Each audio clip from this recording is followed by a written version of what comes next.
오늘 설교 제목이 유서 깊은 에베소 교회에게입니다.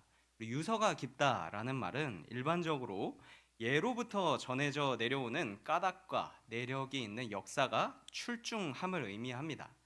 어렵죠. 쉽게 얘기하면 열정이 있었고 그 열정을 담을 그 전통이 있었다라는 말이 되겠습니다. 네. 바울이 떠난 이후에 요한계시록의 시대에 오기까지 몇십 년, 그 얼마 안 되는 기간 안에 에베소 교회가 이렇게 유서 깊을 정도로 성장을 하게 됩니다. 당시 전 세계의 교회를 대표하는 7개의 교회 중에 하나로 우뚝 설 만큼 큰 부흥을 이루었고 또 예수님께 많은 칭찬을 받는 교회로 성장하게 됩니다. 에베소 교회는 어떻게 이렇게 훌륭한 교회가 될 수 있었을까요? 우선 에베소 교회가 있었던 도시 자체가 세계적인 상업 도시였습니다. 인구도 많고 물적 자원이 집중된 좋은 환경이었지요. 그런 곳에 초기에 아볼로가 가서 복음을 전했고 얼마 안 있어서 바울이 와서 사역합니다. 다른 곳과는 차원이 다르게 한 3년 정도 머물면서 제자를 세우고 복음을 열심히 가르쳤습니다. 바울이 가고 나서는 디모데가 와서 쉽게 말하면 요즘 말로 치면 이제 디모데가 에베소 교회 담임 목사가 되어서 사역을 합니다. 그 뒤에는 또 요한이 와서 사역을 하기도 합니다. 이 쟁쟁한 사역자들이 거쳐간 혁혁한 교회가 되겠습니다. 우리나라도 종종 이렇게 유별난 역사를 가진 교회들이 있습니다. 어디 보면 가끔 막 100년이 넘게 된 우리 교회는 일제 강점기에 선교사님이 와서 세우신 교회예요. 우리의 선배들은 신사참배의 핍박 속에서도 이 끝까지 믿음을 지켰어요. 이름만 대면 알만한 유명한 목사님이 뜻을 가지고 세운 교회예요. 뭐 이런 교회에 가보면 거기 교회에 출석하시는 성도님들이 자기 교회에 대한 자부심이 엄청나다라는 것을 쉽게 느낄 수 있습니다. 이런 면에서 볼 때 에베소 교회도 스스로 우리 교회는 좋은 교회다라고 하는 자부심이 있었을 것입니다. 이런 죄송합니다. 이런 유서 깊은 에베소 교회에게 예수님이 편지를 합니다. 이 편지에서 예수님은 스스로를 오른손에 있는 7별을 붙잡고 그리고 7금 촛대 사이를 거니시느니라고 스스로 소개를 하는데요. 이 바로 전장인 1장 20절에 보면 7별은 7교회의 사자이며 7촛대는 7교회다라고 말씀하십니다. 따라서 예수님은 모든 교회 가운데 강하게 거닐면서 속속들이 그 교회의 사정을 아시는 분이 나다라고 하면서 편지를 시작을 하시는 것이죠. 에베소 교회의 모든 사정을 다 아시는 예수님께서 에베소 교회에게 먼저 하신 말은 무엇이었을까요? 칭찬이었습니다. 에베소 교회는 열심이 있었고 실천이 있고 수고가 있는 교회다 하는 것입니다. 우리 2절 같이 한번 읽겠습니다. 내가 내 행위와 수고와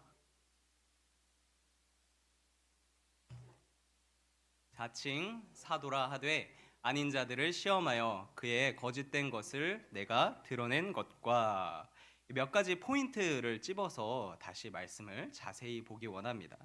첫 번째, 에베소 교회는 수고하는 교회였습니다. 여기서 수고를 의미하는 코폰이라는 단어는 그냥 좀 이렇게 힘들고 내가 오늘은 열심히 했다 그런 정도를 말하지 않습니다. 피를 흘릴 정도로 좀 심각한 고통을 의미합니다. 에베소 교회에는 피를 흘릴 정도로 심각한 수준의 핍박이 있었습니다.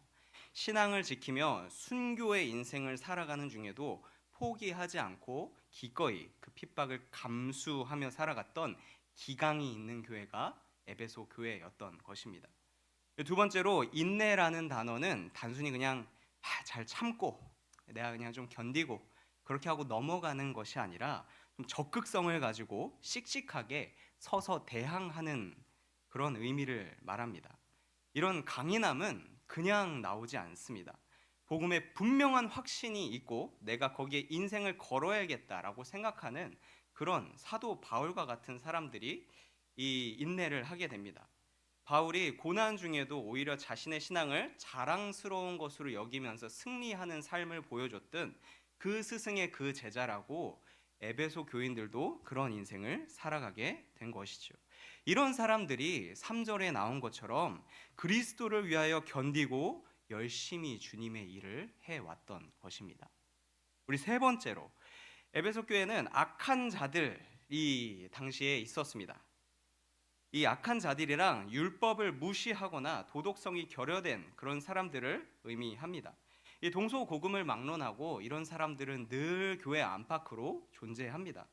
내가 말씀을 잘 지키려고 하면은 그런 게 다 무슨 소용이냐 그렇게 흐지부지 시켜놓고 그저 자기 배만 부르면 염치고 뭐고 다른 사람들이 뭐라 하든 말든 자기 편한 대로 그냥 주저앉아 버리는 그런 사람들 말입니다.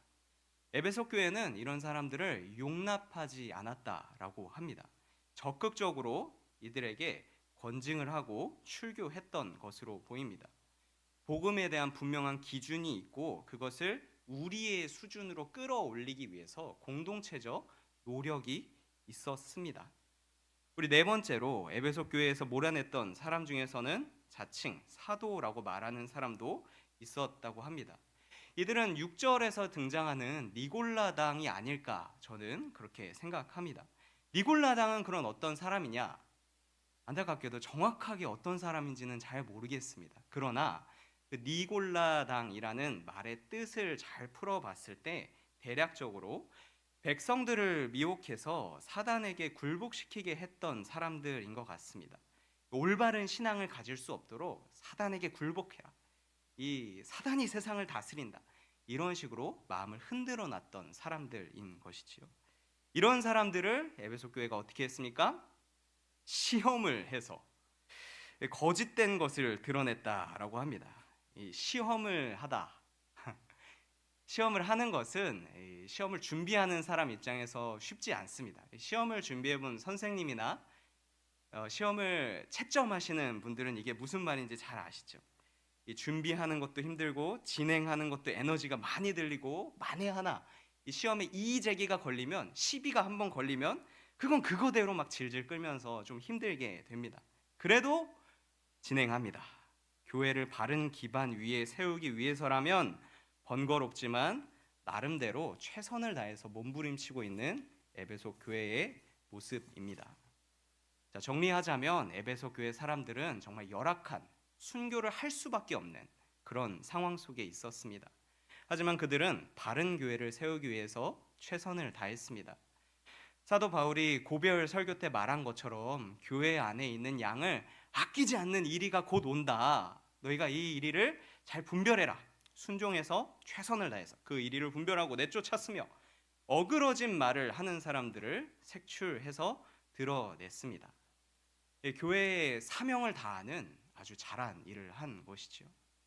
교회의 전부를 그냥 속속들이 알고 있는 예수님은 이런 에베소 교회의 열심을 칭찬하십니다. 그러나 4절에 그 모든 것을 반전시키는 치명적인 실수가 나옵니다. 같이 한번 읽어보겠습니다. 그러나 너를 책망할 것이 있나니 너의 처음 사랑을 버렸느니라. 옛날에는 여기 나온 이 처음 사랑을 하나님에 대한 우리들의 사랑이라고 좀 많이 해석을 했습니다. 그래서 주를 위해 많은 일을 한다 할지라도 하나님을 향한 사랑의 마음 없이 그냥 습관적으로 하게 되면 안 된다라는 식으로 해석을 많이 해왔는데요. 근데 요즘에는 이 사랑이라는 말을 교회 안에 있는 형제 자매들을 위한 사랑이라고 또 많이 해석을 합니다. 갖은 핍박 속에서도 믿음으로 승리하고자 하는 뜨거운 신앙과 교회를 올바르게 세우자 하는 열정이 넘치는 에베소 교회였지만 결국에 내 옆에 있는 동료 크리스천을 사랑하지 못하면 책망을 받는다라는 이야기입니다. 에베소 교회가 이렇게 처음부터 사랑이 없었던 것은 아닙니다. 바울이 고별 설교를 할 때 사도행전 20장에서 보면 바울이 여러분 다시는 여러분을 못 볼 것 같아요 그런 얘기를 하니까 에베소 교회 장로들이 바울을 막 얼싸안고 눈물을 흘리고 바울을 위해서 기도를 해주고 그런 입을 맞추는 장면이 나옵니다. 이 시기에는 분명히 서로를 향한 뜨거운 사랑의 마음이 있었습니다. 뿐만 아니라 이후에도 에베소서 1장 15절을 보면 바울이 쓴 편지에 이렇게 말합니다. 이로 말미암아 주 예수 안에서 너희 믿음과 모든 성도를 향한 사랑을 나도 듣고. 에베소 교회 안에는 처음에는 이 예수 안에서 믿음이 분명히 있었고 또 성도를 향한 사랑도 있었다고 합니다. 그러니까 처음에는 하나님을 향한 신앙과 형제 자매를 향한 사랑, 이 두 가지가 모두 에베소 교회 안에 있었습니다. 근데 시간이 지나고 나서 보니까 첫 번째, 신앙의 열심은 꾸준히 발전돼서 와서 칭찬을 받을 정도가 되었지만 서로 사랑하는 모습은 잃어버린 것이죠. 왜 어쩌다가 이렇게 되었겠습니까? 에베소 교회가 잘하던 것 때문이라고 생각합니다. 에베소 교회가 잘하던 것, 어려운 와중에 힘을 내서 막 돌파하고 또 이상한 말을 하는 사람들을 시험해봐서 이 사람이 옳은 말을 하는가 하면 엉뚱한 소리를 하는가, 그거를 분별해내는 것을 강하게 하다 보니 비판적인 사고가 늘어나게 되고 사랑이 식은 것입니다. 우리 일본의 크리스천 작가였었던 미우라 아야코라는 사람이 있었습니다. 이 사람이 지병으로 인해서 병원에 13년 동안 좀 길게 입원을 하고 치료를 받았다고 하는데요. 이 입원을 하는 동안에 많은 사람이 자기에게 문병을 왔다고 합니다. 처음에는 고통 중에 있는 자기에게 막 찾아오는 것만 하더라도 너무너무 고맙고 그 사랑이 감사하고 했는데 가면 갈수록 이분의 눈이 높아지게 됩니다. 이분은 오늘 꽃을 사왔네. 저분은 뭐 위로금을 준비해 오셨네. 이 손에 뭘 들고 와야 한다는 이 예의를 생각하면서 판단하고 이걸 당연하게 여기게 되는 것이죠. 그러다가 어느 날은 본인의 친한 친구가 몇 년 만에 병문안을 왔다고 합니다. 그런데 아야코가 보니 그 친구의 손에는 아무것도 없었다고 합니다. 그래서 속으로 생각했답니다. 아니 어떻게 병문안을 오는데 빈손으로 올 수가 있나? 시간이 없어서 뭘 못 사오고 그냥 돈으로 준비해 왔나 보다. 그런데 그 친구가 그냥 얘기하고 뭐 작별 인사를 한 뒤에 그냥 가버리는 것입니다. 속으로 생각했답니다. 이 친구가 봉투를 꺼내서 줘야 되는데 깜빡했나 보다. 잠시 후에 다시 나를 찾아와서 봉투를 건네주겠지. 하지만 친구는 시간이 흘러도 찾아오지 않았습니다. 그래서 속으로 이런 생각이 들었답니다. 어쩜 몇 년 만에 병문안을 오면서 빈손으로 올 수가 있나? 참 시시한 사람도 다 있네. 이 생각을 하고 깜짝 놀란 것이죠.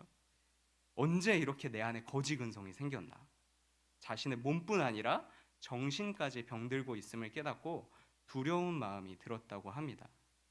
예의 없다고 친구를 판단하다가 내 안에 있는 사랑까지 다 소모시켜 버린 것이죠. 그 자신이 너무나도 안타까워서 회개의 기도를 했다고 합니다. 우리 고린도전서 13장 1, 2, 3절 길지만 무엇을 말합니까? 한 가지를 이야기합니다. 아무리 많은 능력이 있고 업적이 있고 뭐가 많다 할지라도 사랑이 없으면 아무것도 아니다. 꽝이다. 지금 에베소 교회가 게을러서 책망을 받고 있는 것이 아닙니다. 너 뭐 해야 되는데 안 했지 않느냐? 그렇게 혼나고 있는 것이 아닙니다. 에베소 교회는 정교한 믿음의 확신 위에선 열정 있는 믿음으로 세상하고 싸워서 승리하는 교회였습니다. 그러나 예수님은 그거 잘했다고 해서 사랑이 없음을 눈 감아 주시지는 않는 것이지요. 항상 진리와 사랑이 균형을 이루어야 합니다.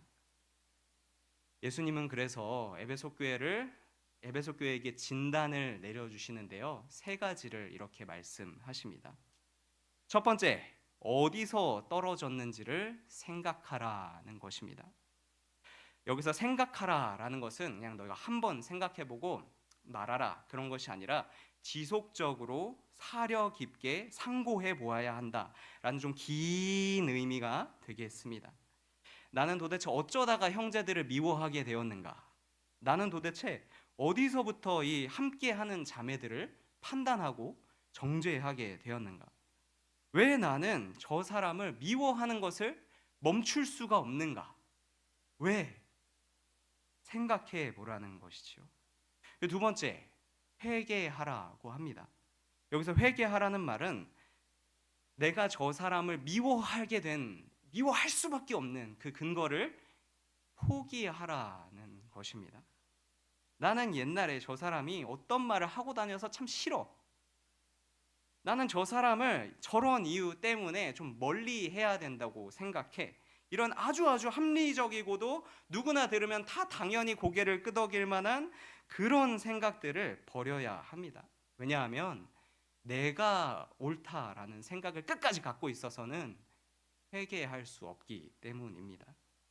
내가 맞고 저 사람이 틀리다고 해도, 내가 의롭고 저 사람이 망령되었다고 해도 우리가 그걸로 구원받을 수는 없지 않습니까?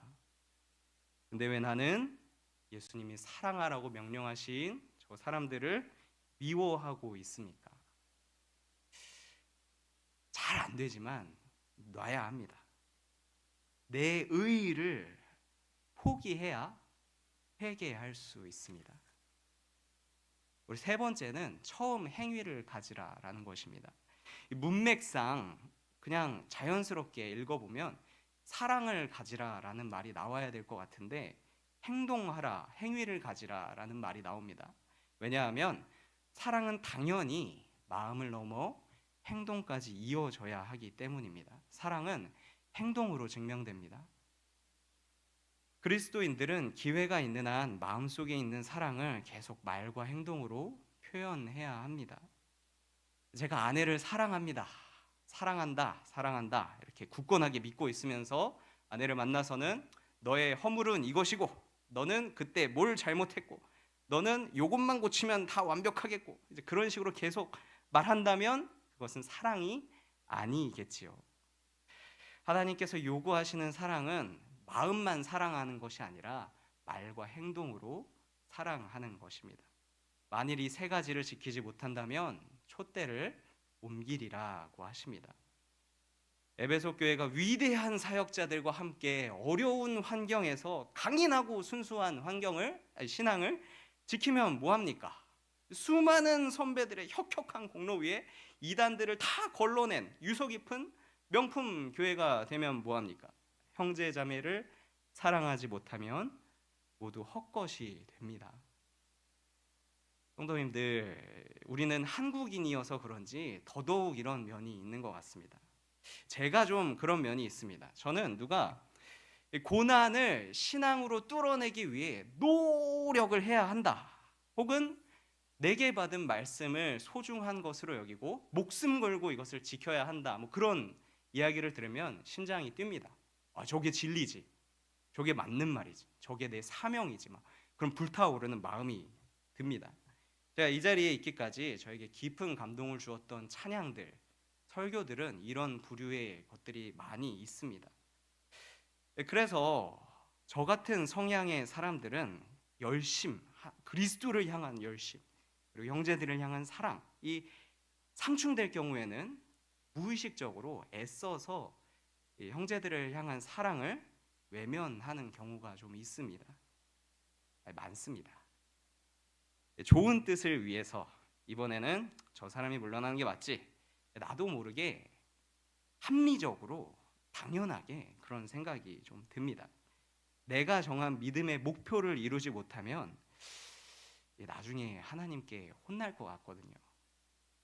정의가 막 고지고대로 막 실현되지 않으면 마음이 막 급해집니다. 내가 저 사람 빨리빨리 시험에서 막 거짓을 밝혀내야 되는데 막 그런 강박이 좀 있는 것이 사실입니다. 그러나 오늘 이 사랑해야 된다라는 말씀을 하신 분이 예수님이란 점을 기억해야 합니다. 예수님은 죄인들을 향해 정의의 채찍질을 휘두르기도 했지만 또 동시에 죄인들의 친구가 되어주신 분입니다. 십자가에서 못 박혀 죽으시고 부활함으로 본인의 사명을 완성시키신 분이시지만 또 동시에 이웃을 사랑하는 것도 성공하신 분입니다. 때때로 두려움이 들 수 있습니다. 내가 이웃 사랑하다가 내가 할 일 제때 안 했다고 하나님께 혼나는 거 아닌가? 아닙니다. 내가 구원하기 위해 해야 하는 부분은, 내가 열심히 막 이루어야 하는 그런 부분은 예수님이 이미 다 지불하셨습니다. 예수님이 대신 하나님의 그런 진노를 받으셨으니 내가 사람을 사랑하다가 신앙을 실패하는 일은 없을 것입니다. 만약에 내 사랑을 예수님이 보신다면 뭐라 말씀하시겠습니까? 그리고 어디부터 되돌이켜보고 회복하라고 하시겠습니까? 앞으로 내가 어떻게 말하고 행동하길 원하시겠습니까? 에베소 교회는 참 열심히 있고 잘하는 교회였지만 이거 못하면 꽝이다, 그런 책망을 들었습니다.